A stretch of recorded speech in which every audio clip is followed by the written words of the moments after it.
అందరికీ నమస్కారం. ఈరోజు కథ హిట్లర్ ఎపిసోడ్ 310 నిర్ణయం. ఇక స్టోర్లోకి వెళ్తే విరాట్ మాటలకి భారమైన మనసుతో పిల్లల గదిలోకి వెళ్ళిపోయింది హాస్ని. రూమ్లో కూర్చొని ల్యాప్టాప్లో ఇంపార్టెంట్ మీటింగ్ కండక్ట్ చేస్తున్న విరాట్ దగ్గరికి వచ్చిన ఖుషీని చూసి ఆఫీస్లో అందరూ చూసి ఆశ్చర్యపోయారు. మహేంద్ర మాత్రం లైవ్లో ఖుషీని చూసి షాక్తో ఫ్రీజ్ అయిపోయాడు. హాస్ని హాస్పిటల్లో ఉన్నప్పుడు నెల రోజుల పాటు పిల్లల దగ్గర ఉన్న మహేంద్రకు ఆమెను పోల్చుకోవడం పెద్ద కష్టం కాలేదు. కానీ ఇదంతా ఎలా జరిగింది అనేది అందరి ప్రశ్న. అదంతా గమనించిన ఖుషీ పాప అప్పటి వరకు తను చూసిన కిడ్స్ ప్రోగ్రాం విశేషాలని అతనికి వరుస పెట్టి చెప్పుకుంటూ పోయింది. ఆమె ముద్దు ముద్దు మాటలకి కాన్ఫరెన్స్ హాల్లో ఉన్న వాళ్ళందరూ మెల్ట్ అయిపోయి అపురూపంగా చూస్తూ ఉండిపోయారు. అసలు విరాట్కి పెళ్ళైన విషయం కూడా హెలికాప్టర్ క్రాష్ అయిన ఇన్సిడెంట్ తర్వాత హాస్ని కోసం సెర్చ్ చేస్తున్నప్పుడు అందరికీ తెలిసింది. కానీ ఇప్పుడు ఏకంగా అతని కూతురు ఉండటంతో వాళ్ళకి ఏమీ అర్థం కాక అయోమయంతో చూస్తూ ఉన్నారు. అప్పుడే చెల్లిని వెతుక్కుంటూ రిషి కూడా అక్కడికి వచ్చాడు. ఆమెను పిలుస్తూ యథాలాపంగా తల తిప్పిన అతనికి స్క్రీన్ పైన చాలామంది కనిపించారు. దాంతో అక్కడ ఏదో జరుగుతుందని అర్థం చేసుకొని సైలెంట్గా ఖుషిని తీసుకొని బయటికి వెళ్ళిపోయాడు. అయితే అందరూ చూస్తున్నారని తెలిసిన పిల్లలను హైడ్ చేయలేదు విరాట్. అదంత పెద్ద విషయం కాదన్నట్లు బిహేవ్ చేశాడు. బయటికి వెళ్ళిన పిల్లలు ఇద్దరూ సోఫాలో కూర్చొని ఆలోచనలో పడ్డారు. ఇంతలో అన్నయ్య, నాన్న స్టడీ రూమ్లో టీవీ చూస్తున్నారా అని అడిగిన ఖుషి పాపతో, కాదు, అక్కడ కనిపిస్తున్న వాళ్ళతో మాట్లాడుతున్నారు అని బదులిచ్చాడు రిషి. ఏంటో ఎప్పుడు చూసినా నాన్న ఇంట్లోనే ఉంటున్నారు. మనల్ని చూసుకుంటూ అప్పుడప్పుడు ల్యాప్టాప్లో ఏదేదో చేస్తూ ఉన్నారు. మనతో ఆడుకుంటున్నారు, ఫుడ్ ప్రిపేర్ చేస్తున్నారు. కానీ డాడీ మాత్రం ఉదయం వెళ్తే రాత్రి వస్తున్నారు. బాగా కష్టపడుతున్నారు. మన డాడీకి అలాంటి జాబ్ ఉంటే బాగుండు కదా అని తన చిన్న మనసులో అనిపించింది చెప్పింది ఖుషి. నువ్వు చెప్పింది బాగుంది, కానీ మనం ఏం చేయగలం అని ఆలోచిస్తూ అడిగాడు రిషి. ఇంతలో కాన్ఫరెన్స్ ముగించుకొని బయటకు వచ్చిన విరాట్ దిగులుగా ఉన్న పిల్లల మధ్యలో కూర్చొని, ఇందాకటి వరకు బాగానే ఉన్నారు కదా, అంతలోనే ఏమైంది, ముఖాలు అలా పెట్టారు అని దగ్గరికి తీసుకుంటూ అడిగాడు. ఆ మాటికి ఖుషి పాప అతని ఒడిలోకి దూకి, మేము నీతో ఒక విషయం మాట్లాడాలి నాన్న, ఇప్పుడు చెప్పనా అని అడిగింది. నువ్వు పర్మిషన్ ఎందుకు తీసుకుంటున్నావు కన్నమ్మా, ఏం చెప్పాలో చెప్పు, ఈ నాన్న చేస్తారు అని ప్రేమగా కూతురు తల నిమురుతూ చెప్పాడు విరాట్. అది మరేమో, మీరు చాలా హ్యాపీగా వర్క్ చేసుకుంటున్నారు, కానీ డాడీ మా కోసం రోజంతా కష్టపడుతున్నారు. తనకు కూడా మీలాంటి జాబ్ చూస్తే హ్యాపీగా ఇంట్లోనే మాతో ఉంటారు కదా, చూస్తారా అని ఆశగా అడిగింది. ఆ మాటకి తల తిప్పిన అతనికి కొడుకు కళ్ళల్లో కూడా సేమ్ ఫీలింగ్ కనిపించింది. దాంతో వాళ్ళిద్దరూ హాస్నిని చాలా మిస్ అవుతున్నారని అర్థమై మనసంతా భారంగా మారిపోయింది. కానీ హాస్ని అభిప్రాయాలు తనకు తెలుసు కాబట్టి ఆ చిన్న మనసులు హట్ అవ్వకుండా చెప్పాలని అనుకున్నాడు. మీ అమ్మ ఇంట్లో ఉండి నన్ను చూసుకుంటే చాలు, కానీ మేడం నాతో రావడానికి సిద్ధంగా లేరు. అందుకే ఇంద్రభవనం లాంటి ప్యాలెస్ ఉండి కూడా మిమ్మల్ని నార్మల్ ఇంట్లో ఉంచాల్సి వస్తుంది. తన కష్టంతో మిమ్మల్ని పోషించాలనుకుంటోంది, అందుకే నేనే అడ్జస్ట్ అయిపోయాను అని మనసులోనే అనుకుంటూ ఒక నిట్టూర్పు విడిచాడు.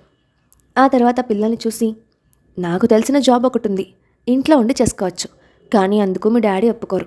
మీరిద్దరూ కలిసి తనని ఒప్పిస్తారంటే నాకు ఎలాంటి అబ్జెక్షన్ లేదు. మీరు ఆ టాస్క్లో గెలిస్తే మీకు ఒక స్పెషల్ కేక్ చేసి పెడతాను, ఏమంటారు అని అడిగాడు. అతని నోట్లో కేక్ అన్న మాట రావడం ఆలస్యం. ఖుషి పాప కళ్ళు మతాబుల్లా వెలిగిపోయాయి. నిజంగా చేస్తారా నాన్న, మీరు చాలా గుడ్ బాయ్ తెలుసా అని సంబరంగా చప్పట్లు కొట్టింది. ఆ మాటకి విరాట్ వైపు అపనమ్మకంగా చూస్తూ, మీరు చెప్పింది నిజమేనా, అలాంటి జాబ్ నిజంగానే ఉంటుందా, మా డాడీ హ్యాపీగా మాతో ఉంటారా అని అడిగాడు రిషి. అవును నాన్న, నిజంగా ఉంది. మీకు నేను అబద్ధం ఎందుకు చెప్తాను, మీరు నన్ను చాలా రోజుల నుండి చూస్తున్నారు కదా, నేను వర్క్ నిమిత్తం బయటికి వెళ్ళడం ఎప్పుడైనా చూసారా అని చెప్పడం ఆపి పిల్లల సమాధానం కోసం చూశాడు. ఇద్దరూ లేదన్నట్లు తల ఊపడంతో చిన్నగా నవ్వుతూ, నేను ఎలాగైతే కంపెనీకి వెళ్లకుండా ఇంట్లో ఉండి చేస్తున్నానో మీ నాన్న కూడా అలాంటి జాబ్ చేయొచ్చు. బయటికి వెళ్ళి చేస్తే ఎంత శాలరీ వస్తుందో ఇంట్లో ఉండి చేసినా అంతే వస్తుంది. అందుకే కదా రోజు మీరు అడిగినవన్నీ తెప్పిస్తున్నాను. ప్రతిరోజు ఒక అంకుల్ మనకి కావాల్సినవన్నీ తీసుకొచ్చి ఇస్తారు. మీరు కూడా అతన్ని చూశారు కదా, కొన్ని రోజులు పోతే మీరే స్కూల్కి వెళ్తారు. అప్పుడు డాడీ మిమ్మల్ని స్కూల్లో దింపి ఆఫీస్కి వెళ్ళడం, మళ్ళీ సాయంత్రం మిమ్మల్ని పిక్ చేసుకోవడం, ఈ ఉరుకలు పరుగుల జీవితం వల్ల బాగా అలసిపోతారు. అందుకే మీ స్కూల్ స్టార్ట్ అయ్యేలోపు డాడీని ఒప్పించండి, అందరూ హ్యాపీగా ఉండొచ్చు అని చెప్పాడు విరాట్. అతను ఏం చెప్పినా దానికి పిల్లలిద్దరూ అంగీకారంగా తలూపారు. అలా చేస్తే డాడీ వాళ్ళతోనే ఉంటారన్న విషయం వాళ్ళకి బాగా నచ్చింది. ఊహ తెలిసిన దగ్గర నుండి వాళ్ళ ప్రపంచం కేవలం డాడీ మాత్రమే కావడంతో హాస్నిని బాగా మిస్ అయ్యారు. అందుకే విరాట్ చెప్పిన దానికి వెంటనే ఒప్పుకున్నారు. మాన్విత చేస్తున్న మూవీ షూటింగ్ శరవేగంగా జరుగుతోంది. డైరెక్టర్ రవీంద్ర ప్రవర్తన కారణంగా ఆమెకు ఎప్పటికప్పుడు ఇబ్బందులు వస్తూనే ఉన్నాయి. కానీ వచ్చిన అవకాశం వదులుకోకూడదన్న ఉద్దేశంతో అన్నిటినీ తట్టుకొని ముందుకు సాగింది. ఒకరోజు ఒక బాధాకరమైన రొమాంటిక్ సీన్ షూటింగ్ జరుగుతోంది. మాన్విత బెడ్ మీద పడుకొని హీరో వచ్చి కిస్ చేస్తూ ఉంటే బాధతో కన్నీళ్లు కార్చాలి. ఒక యాక్టర్గా మూవీలో కిస్సింగ్ సీన్స్ కామన్ కాబట్టి ఆమె ఆ సీన్ చేయడానికి రెడీ అయింది. అందులో భాగంగా బెడ్ మీద పడుకొని సీన్కి తగ్గట్టుగా హావభావాలు పలికిస్తోంది. కెమెరా వాళ్ళకి కావాల్సిన యాంగిల్లో సెట్ చేసుకొని స్టార్ట్ అని గట్టిగా అరిచాడు డైరెక్టర్. హీరో ఫారిద్ నెమ్మదిగా ఆమె మీద వాలుతూ సరిగ్గా లిప్స్ టచ్ చేసే సమయంలో డైరెక్టర్ కట్ కట్ అని గట్టిగా వచ్చి కోపంగా దగ్గరికి వచ్చి, నేనేం చెప్పాను, మీరేం చేస్తున్నారు మిస్టర్ ఫరీద్, మీరు ఆ అమ్మాయిని అప్రోచ్ అయ్యే విధానం కరెక్ట్గా లేదు. ఫేస్లో ఎక్స్ప్రెషన్తో పాటు మీరు కిస్ చేసే విధానం కూడా కరెక్ట్గా ఉండాలి అని సీన్ ఎక్స్ప్లెయిన్ చేసి మళ్ళీ చేయమన్నాడు. రెండోసారి కూడా అదే తప్పు జరగడంతో అతను కోపంగా వచ్చి అదే సీన్ ఇద్దరు మేల్ అండ్ ఫీమేల్ అసిస్టెంట్స్తో చేయించారు. కానీ వాళ్ళు చేసింది కూడా అతనికి నచ్చలేదు. దాంతో సీన్ ఎక్స్ప్లెయిన్ చేయాలన్న నెపంతో సిచ్యువేషన్ని అడ్వాంటేజ్గా తీసుకొని మాన్వితను కిస్ చేయడానికి ముందుకు వచ్చాడు. అదంతా ఆమెకు చాలా ఇబ్బందిగా అనిపించింది. నిజానికి డైరెక్టర్ రవీంద్ర ఆమె మీద రాంగ్ ఇంటెన్షన్ గురించి ముందే తెలుసు. అలాంటి అవకాశం ఇవ్వకూడదని ఎప్పటికప్పుడు జాగ్రత్తలు తీసుకుంటూ ఉంటుంది. ఒక సీన్ నచ్చకపోతే డైరెక్టర్ నేరుగా వచ్చి ఎక్స్ప్లెయిన్ చేయడం ఇండస్ట్రీలో సాధారణం కాబట్టి లైట్ తీసుకుంది. అయితే ఇక్కడ సీన్ ఎలా కావాలన్నది హీరోకి ఎక్స్ప్లెయిన్ చేస్తారని ఆమె అనుకుంది. కానీ ఆ అంచనా తారుమారు చేస్తూ డైరెక్టర్ రవీంద్ర ఆమెను కిస్ చేయడానికి వచ్చాడు. అదంతా ఊహించని మాన్విత షాక్ అయింది. ఆమె ఆలోచనలో ఉండగానే డైరెక్టర్ రవీంద్ర బెడ్ ఎక్కి, నేను చేసేది జాగ్రత్తగా చూడు అని చెప్తూ ఆమె దగ్గరికి వచ్చాడు. కానీ కిస్ చేయడానికి దగ్గరికి వచ్చినప్పుడు అతని కళ్ళల్లో కనిపిస్తున్న కోరిక చూసి అసహ్యంగా అనిపించడంతో కోపంగా ముఖాన్ని పక్కకు తిప్పేసింది మాన్విత. ఆమె చర్యకు కోపోద్రిక్తుడైన director, what's wrong with you, ఎందుకు ముఖం తిప్పేశావు, నీకు యాక్టింగ్ చేయడం ఇష్టం లేదా అని గట్టిగా అరిచాడు. నా ఉద్దేశం అది కాదు సార్, మూవీలో హీరో ఫారిద్ కాబట్టి మీరు డైరెక్ట్ చేయకుండా సీన్ ఎలా కావాలో అతనికి ఎక్స్ప్లెయిన్ చేస్తే సరిపోతుంది కదా అని ధైర్యంగా చెప్పింది. నాకే నీతులు చెప్పేంత ధైర్యం వచ్చిందా? వర్క్ ఎలా చేయాలో ఒకరితో చెప్పించుకునే స్టేజ్లో నేను లేను. నీకు మూవీలో చేయడం అంత కష్టంగా ఉంటే ఈ క్షణమే నీ ఏజెంట్కి కాల్ చేసి చెప్పి వెళ్ళిపోవచ్చు అని నిర్మోహమాటంగా చెప్పాడు డైరెక్టర్ రవీంద్ర. ఆ ఊహించని సంఘటనకి ఒక్కసారిగా షాక్ అయిపోయింది మాన్విత. అతను అడ్వాంటేజ్ తీసుకుంటే తట్టుకోలేక మాట్లాడినందుకు అవకాశం పోగొట్టుకునే పరిస్థితి వచ్చిందని బాధపడింది. ఇప్పుడు తన కారణంగా హర్ష పరువు పోతుందని లోపలే కృంగిపోయింది. ఆమెకు ఏం చేయాలో అర్థం కాలేదు. ఇదంతా రీసెంట్ వీడియో కారణంగానే జరుగుతూ ఉందని ఆమె భావించింది. ఆ వీడియో చూసిన వాళ్ళందరూ తనను దారుణంగా ట్రోల్ చేస్తుండటం చూసిన దగ్గర నుండి డైరెక్టర్ ప్రవర్తన ఆమెతో మరింత దారుణంగా మారిపోయింది. అందరి ముందు హీనంగా చూడటం, చీటికి మాటికి ఇన్సల్ట్ చేయటం, అవసరం ఉన్నా లేకపోయినా అడ్డమైన పనులు చెప్పటం, మరొకరి దగ్గర అతను వేలాకోలం చేయడం కామన్ అయిపోయింది. అదంతా తెలిసిన మాన్విత ఇప్పటికే వీడియో వల్ల వచ్చిన సమస్యలను పరిష్కరించడానికి హర్షకి టైం సరిపోవడం లేదు. ఇలాంటి సమయంలో సహాయం చేయకపోగా మరొక సమస్యగా మారడం పద్ధతి కాదు. కాసేపు మనసు చంపుకొని కళ్ళు మూసుకుంటే డైరెక్టర్ పని అయిపోతుంది. నన్ను నమ్మిన వ్యక్తికి మాట రాకూడదు అని ఒక నిర్ణయానికి వచ్చింది. ఆ డిసిషన్ ఆమెకు తీవ్రంగా బాధపడుతున్నప్పటికీ మరొక దారి లేక డైరెక్టర్కి తన అంగీకారం తెలిపి మౌనంగా బెడ్ మీద పడుకొని సీన్కి రెడీ అయిపోయింది మాన్విత. ఆమె సమాధానంతో డైరెక్టర్ రవీంద్ర మొహం వెలిగిపోయింది. తన కోరిక ఇన్ని రోజులకు తీరుతుందన్న ఆనందంతో అందరూ చూస్తుండగానే ఆమె మీద అడ్వాంటేజ్ తీసుకోవడానికి రెడీ అయిపోయారు డైరెక్టర్. కోరిక నిండిన కళ్ళతో ఆమెను చూస్తూ పెదాలను టచ్ చేస్తున్న సమయంలో, హలో డైరెక్టర్ గారు, పబ్లిక్గా మీరు ఏం చేస్తున్నారండి? అవకాశాన్ని అడ్డు పెట్టుకొని ఆమె ఫీలింగ్స్తో ఆడుకునే హక్కు మీకెవరిచ్చారు అని అడుగుతూ అతని భుజం మీద గట్టిగా తట్టాడు హర్ష. ఆ వాయిస్ గుర్తుపట్టిన మాన్విత తన సేవియర్ వచ్చాడని హ్యాపీగా ఫీల్ అవుతూ గబుక్కున పైకి లేచి అతని పక్కకు వచ్చి నిలబడింది. కానీ డైరెక్టర్ మాత్రం ఛాన్స్ మిస్ అయిందన్న ఉక్రోషంతో కోపంగా పైకి లేచాడు. ఆ స్థానంలో మరొకరు ఉండుంటే అతని ప్రవర్తన మరోలాగా ఉండేది.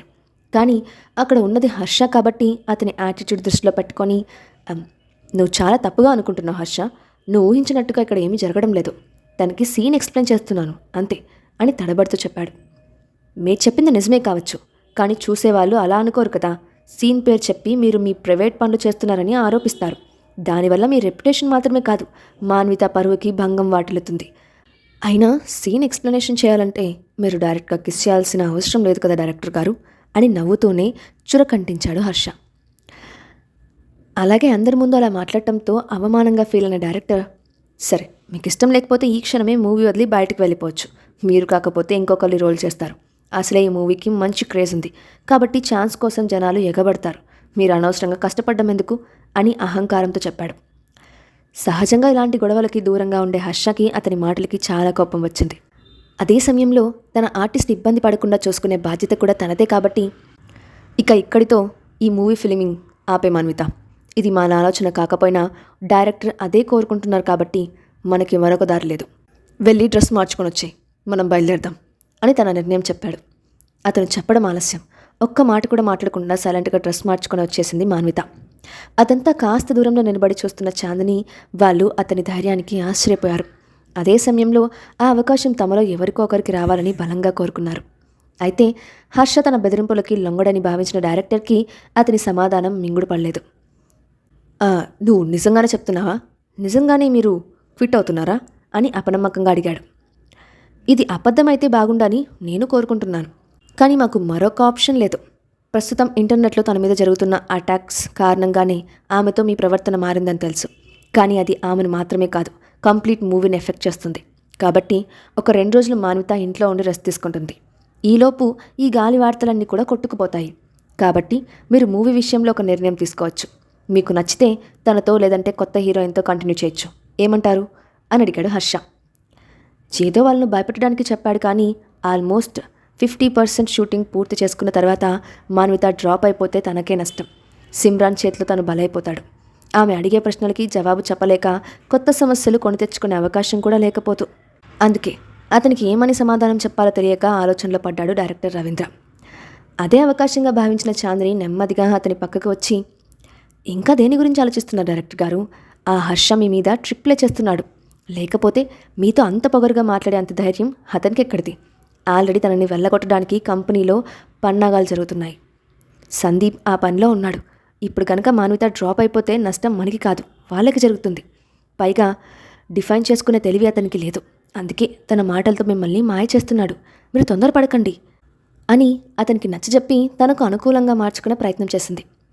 ఆమె చెప్పింది సబము అనిపించడంతో, సరే మీ నిర్ణయాన్ని నేను అంగీకరిస్తున్నాను. నాకు కావాల్సింది నేను చెప్పినట్టు చేసే ఆర్టిస్ట్ రావాలి కాబట్టి చేంజ్ చేస్తున్నాను. మీరు ఇప్పుడు తీసుకున్న నిర్ణయానికి రిగ్రెట్ ఫీల్ అయ్యే అవసరం రాకుండా చూసుకోండి అని పొగరుగా చెప్పాడు director Ravindra. Thank you director, కానీ రిగ్రెట్ ఫీల్ అయ్యే పరిస్థితి ఎవరికి వస్తుందో కాలమే నిర్ణయిస్తుంది. All the best for your movie అని చిరునవ్వుతో విష్ చేసి మాన్వితాన్ని తీసుకొని అక్కడి నుండి వెళ్ళిపోయాడు హర్ష. కారులో సైలెంట్గా కూర్చున్న ఆమెను చూసి, నా వల్ల అవకాశం పోయిందని బాధపడుతున్నావా అని ప్రశ్నించాడు. ఈ ఛాన్స్ పోయిందన్న ఆలోచన అస్సలేదు, కానీ నా వల్ల నీ పరువు పోయే పరిస్థితి వచ్చిందని బాధగా ఉంది అని తలదించుకొని చెప్పింది మాన్విత. ఎంటర్టైన్మెంట్ ఇండస్ట్రీలో ఇలాంటివి సర్వసాధారణం. భయపడితే ముందుకు వెళ్ళలేము. రవీంద్ర మంచి డైరెక్టర్ కావచ్చు, కానీ నీ విషయంలో అతని ఉద్దేశం కరెక్ట్ కాదు. ఇప్పుడు ఆపకపోతే అదే కంటిన్యూ అవుతుంది. అతని వల్ల నా ఆర్టిస్ట్ ప్రాబ్లం ఫేస్ చేయకూడదని ఈ నిర్ణయం తీసుకున్నాను. హోప్ యూ అండర్స్టాండ్ అని సుదీర్ఘమైన వివరణ ఇచ్చాడు హర్ష. అతను చెప్పిన దానికి మాన్విత ఎలా స్పందిస్తుంది? అక్కడితో ఆమె మూవీ కెరియర్ ఆగిపోయినట్లేనా? నెక్స్ట్ ఏం జరుగుతుంది? నెక్స్ట్ పార్ట్లో చూద్దాం.